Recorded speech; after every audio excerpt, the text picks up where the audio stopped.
Yes तो hello everyone, Rahul यार। आज हम मधुमिता शुक्ला केस के बारे में बात करने वाले हैं। भारतीय राजनीतिक में कई ऐसे बाहुबली नेता हैं, पहले तो बड़े से बड़ा गुनाह करते हैं और बाद में पावर और पैसे का इस्तेमाल करते हैं। ये कहानी ऐसे ही 6 बार की विधायक और मायावती की सरकार में मंत्री रहे, जिसने पहले तो अपनी से आधी उम्र की लड़की को अपने झांसे में फंसाकर 3 बार प्रेग्नेंट कर दिया और फिर उसके साथ एक ऐसी वारदात का अंजाम दिया जिसे सुनकर आपकी रूह कांप उठेगी। तो आखिर क्या है मधुमिता शुक्ला और अमर त्रिपाठी केस की पूरी कहानी, मैं इस वीडियो में आगे आपको डिटेल में बताऊंगा। इस कहानी को जानकर आपके पैरों तले जमीन निकल जाएगी। 1989 में पहली बार विधायक बनने वाले अमरमणि त्रिपाठी आने वाले कुछ सालों में बड़े नेता के तौर पे पहचाने जाने लगे थे। इनकी राजनीतिक पकड़ इतनी ज्यादा मजबूत हो चुकी थी, ये लगातार विधायक तो चुने ही जाते थे। सरकार बदलने के बाद भी ये हर पार्टी का मंत्रिमंडल का हिस्सा हुआ करते थे। दूसरी तरफ इस कहानी की लीड कैरेक्टर मधुमिता शुक्ला बहुत कम उम्र में ही कवि सम्मेलन आयोजन की पहली पसंद बन गई थी। अभी इनकी उम्र 20 साल भी नहीं हुई थी। तीखे तेवर और शानदार कविताओं की वजह से लोग इन्हें काफी ज्यादा पसंद करना शुरू कर दिया था। पहले तो मधुमिता शुक्ला अपनी करियर की शुरुआत छोटे छोटे मंचों पर करना शुरू की, मगर जैसे जैसे इनकी लोकप्रियता बढ़ती है तो इन्हें दूसरे राज्यों से भी बुलावा आने लगता है। इसी दौरान साल 2000 में मधुमिता शुक्ला को दिल्ली में आयोजित एक कवि सम्मेलन में शामिल होने का आमंत्रण आता है। हजारों की भीड़ में कम उम्र की मधुमिता शुक्ला एक मजे हुए कवि की तरह अपनी कविताएं पढ़ती है, जिसे सुनकर हर कोई तालियां बजाने पे मजबूर हो जाता है। यहाँ मौजूद ऑडियंस में उत्तर प्रदेश के राजनीतिक में बाहुबली नेता के तौर पे जाने जाने वाले अमरमणि त्रिपाठी की मां सावित्रीमणि त्रिपाठी भी शामिल थी। अमरमणि की मां सावित्रीमणि त्रिपाठी को कविताओं से काफी ज्यादा प्यार था। प्रोग्राम के दौरान ही जब उन्हें मालूम पड़ता है कि मधुमिता शुक्ला लखनऊ की ही है, तो एक ही शहर की होने की वजह से प्रोग्राम खत्म होने के बाद सावित्रीमणि त्रिपाठी अपने 2 बेटियों के साथ खास तौर पे मधुमिता शुक्ला से मिलने के लिए जाती है। पर्सनली मिलकर मधुमिता का उत्साह बढ़ाती है। इतना ही नहीं, सावित्री मधुमिता को वापस लखनऊ आकर घर पे मिलने के लिए न्योता भी देती है। मधुमिता भी अमरमणि त्रिपाठी के राजनीतिक कद से काफी अच्छे तरह से वाकिफ थी। इस तरह मधुमिता को अमरमणि की मां से मिलना बड़ी सम्मान की बात थी, इसलिए वो अमरमणि की मां के निमंत्रण को खुशी खुशी एक्सेप्ट करती है और वादा करती है कि लखनऊ वापस आने के बाद मैं आपसे जरूर मिलूंगी। वादे के मुताबिक मधुमिता जब वापस लखनऊ आती है तो अमरमणि त्रिपाठी की मां से मिलने के लिए उनके घर जाती है। दोनों की पहली मुलाकात काफी अच्छी होती है। सावित्री मधुमिता की कविताओं से काफी ज्यादा प्रभावित होती है। साथ ही इन दोनों का एक दूसरे के घर आने जाने का सिलसिला शुरू हो जाती है। इसी दौरान एक दिन मधुमिता अमरमणि त्रिपाठी के घर आती है, तभी अमरमणि की नजर मधुमिता के ऊपर पड़ती है। अमरमणि भी मधुमिता के बारे में पहले भी काफी सुन चुका था। इसके बावजूद भी अमरमणि की मां मधुमिता की कविताओं के बारे में उसे काफी बार बातें कर चुकी थी, इसलिए पहले ही मुलाकात में अमरमणि मधुमिता को अपनी चुनावी भाषण के लिए कुछ लाइनें लिखने के लिए कहता है। अमरमणि के कहने पे मधुमिता तुरंत कुछ लाइनें लिखकर उन्हें दे देती है और इस तरह से मधुमिता और अमरमणि के बीच बातचीत होनी शुरू होती है। धीरे धीरे कर इन दोनों का नियमित तौर पे मिलना शुरू हो जाती है। दुनिया की नज़र में मधुमिता अमरमणि त्रिपाठी के लिए उनकी चुनावी भाषण तैयार करती है। ये सब कुछ कई महीनों तक चलता है और आ जाता है वर्ष 2003। तारीख थी 9 मई। लखनऊ के निषादगंज इलाके के पेपर मिल कॉलोनी के मकान नंबर 33/6 मधुमिता शुक्ला अपने एक नौकर देशराज के साथ यहाँ रहा करती थी। शाम का समय था, मधुमिता कुछ लिखने में लगी हुई थी, तभी दरवाजे पे 2 शख्स दस्तक देता है। दोनों को देखकर मधुमिता इन दोनों को घर के अंदर आने के लिए कहती है।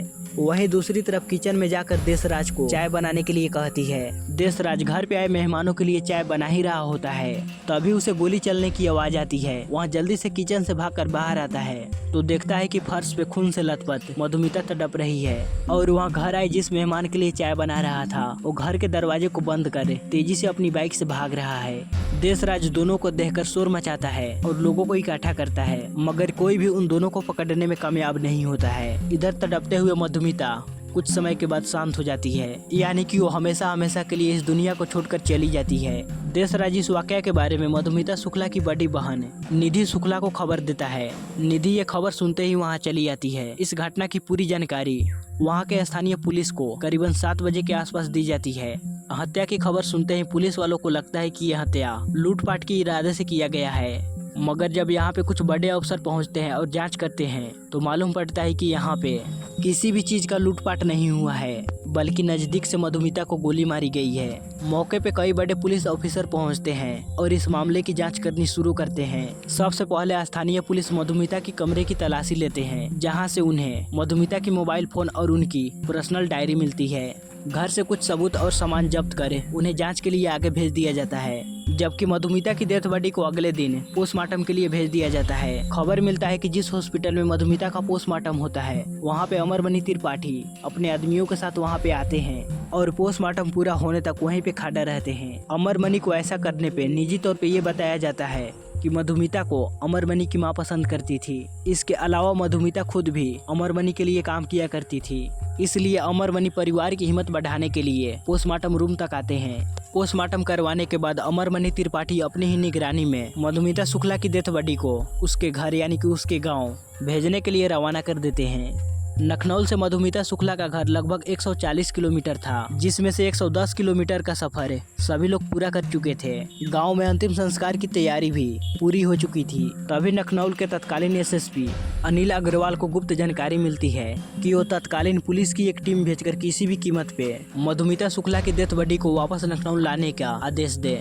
दरअसल जब मधुमिता शुक्ला की मोबाइल और डायरी की जांच की जाती है, तो शुरुआती जांच में मालूम पड़ती है कि मधुमिता ने अपनी डायरी में गर्भवती होने के बारे में लिखा है। इसके अलावा मधुमिता की डायरी से ये बातें भी मालूम पड़ती है कि मधुमिता और अमरमणि त्रिपाठी दोनों कई वर्षों से रिलेशनशिप में थे। डायरी में ये भी जिक्र था कि इन दिनों मधुमिता शुक्ला गर्भवती थी। एसएसपी अनिल अग्रवाल तुरंत इन दावों के बारे में मधुमिता शुक्ला की बहन निधि शुक्ला से बात करते हैं। निधि ये बात कंफर्म करती है कि मधुमिता शुक्ला और अमरमणि त्रिपाठी दोनों कई वर्षों से रिलेशन में थे और ये तीसरी बार है कि मधुमिता शुक्ला प्रेग्नेंट हुई है। इसके पहले 2 बार मधुमिता शुक्ला का अबॉर्शन करवा दिया गया था। इसका भी जिक्र मधुमिता की डायरी में है। पुलिस को अभी ये बात समझ आ जाती है कि अमरमणि त्रिपाठी मधुमिता की जल्दी से अंतिम संस्कार करवाने के लिए मधुमिता की हमदर्दी में नहीं, बल्कि अपनी गुनाह को छुपाने के लिए कर रहा है। इसलिए वो जल्द से जल्द मधुमिता की डेथ बॉडी को वापस लखनऊ लाने के लिए कहते हैं, ताकि इस बात को कंफर्म किया जा सके कि मधुमिता शुक्ला वास्तव में प्रेग्नेंट है या फिर नहीं। अगर वो प्रेग्नेंट है तो उसका पिता कौन है। अब अनिल अग्रवाल के आदेश पे वापस 110 किलोमीटर के सफर तय करे फिर से बहुत ही गुपचुप तरीके से वापस लखनऊ लाया जाता है। शुरुआती जांच में ये कंफर्म हो जाता है कि मधुमिता शुक्ला 7 महीनों का प्रेग्नेंट है, जबकि पोस्टमार्टम रिपोर्ट में इस बारे में कहीं पर भी जिक्र नहीं था, क्योंकि अमरमणि त्रिपाठी पोस्टमार्टम रूम में दबाव डालकर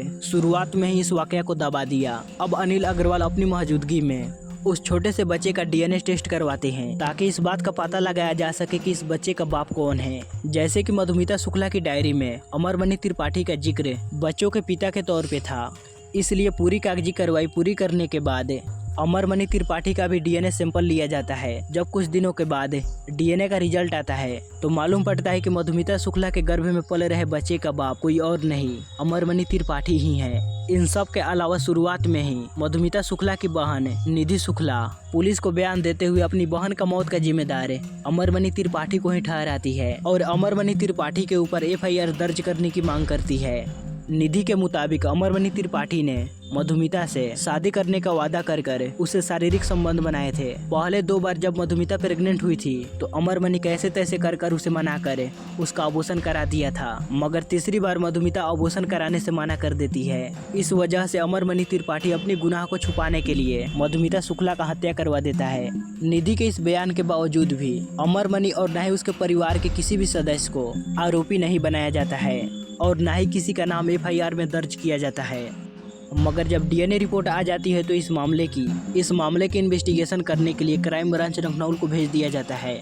लखनऊ क्राइम ब्रांच के एसपी राजेश पांडे इस केस की पूरी ईमानदारी से जांच करनी शुरू कर देते हैं, जिसका परिणाम ये होता है कि उनका बहुत जल्द ही ट्रांसफर कर दिया जाता है। उस समय उत्तर प्रदेश की मुख्यमंत्री मायावती थी। मायावती के अंदर में ही अमरमणि त्रिपाठी उनके ही सरकार में मंत्री हुआ करता था।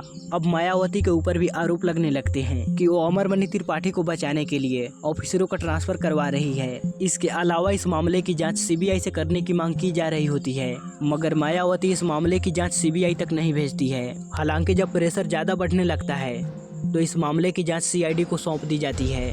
मामले को हाथ में लेने के बाद सीआईडी के अधिकारी इस मामले की जांच करनी शुरू करते हैं।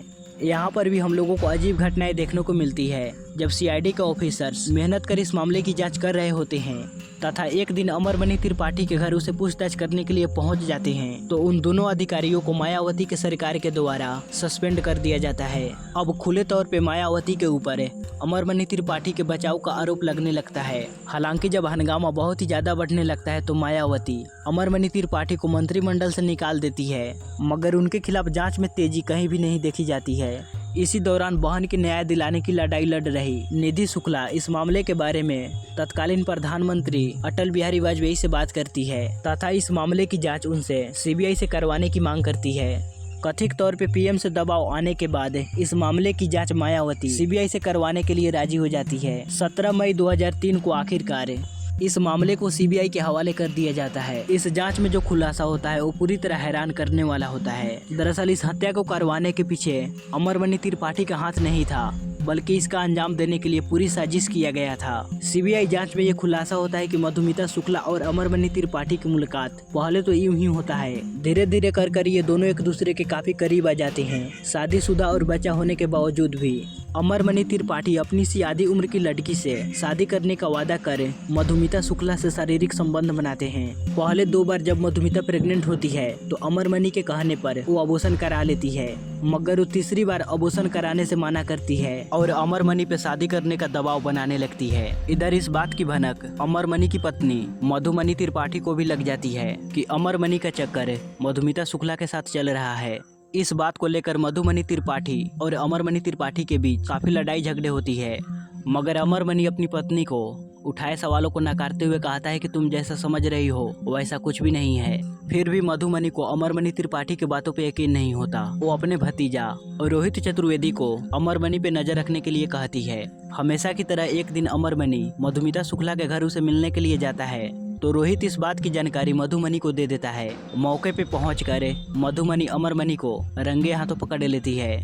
कथित तौर पे अमरमणि जब रंगे हाथों पकड़ा जाता है तो वो सारी सच्चाई अपनी पत्नी को बताता है। यहाँ पे मधुमणि कहती है अगर मधुमिता शुक्ला को अगर रास्ते से ही हटा दिया जाए तो सारा मामला साफ हो जाएगा। इसी के बाद मधुमिता के कत्ल की प्लानिंग करने के लिए मधुमणि रोहित से मिलती है। रोहित मधुमिता को खत्म करने का काम संतोष नाम का शख्स को देता है। इस सिलसिले में संतोष राय की मुलाकात रोहित चतुर्वेदी और मधुमणि त्रिपाठी से होती है। इस मीटिंग में मधुमणि कहती है कि इस काम में जितना पैसा लगेगा मैं तुमको दूंगी, बस ये काम पूरी सफाई से हो जानी चाहिए। अब पूरी प्लानिंग के बाद फाइनली 9 मई 2003 को संतोष राय अपने एक और साथी प्रकाश पांडे के साथ मिलकर दोनों मधुमिता के घर जाता है। पहले थोड़ी देर बात करने के बाद सीधा मधुमिता को गोली मारकर यहाँ से दोनों भाग जाते हैं। इस पूरे खुलासे के बाद 23 सितंबर 2003 को अमरमणि त्रिपाठी को गिरफ्तार कर लिया जाता है। वहीं इस मामले में संतोष राय, सत्य प्रकाश पांडे, पप्पू, रोहित चतुर्वेदी, मधुमणि त्रिपाठी, अमरमणि त्रिपाठी और यज्ञ नारायण दीक्षित नाम के एक शख्स को, इन सभी को मधुमिता शुक्ला का कत्ल का आरोपी बनाया जाता है। अमरमणि को गिरफ्तार तो कर लिया जाता है, मगर कुछ ही हफ्तों के बाद उसे हाई कोर्ट से बेल मिल जाती है। इतना ही नहीं, इस पूरे मामले की जांच के दौरान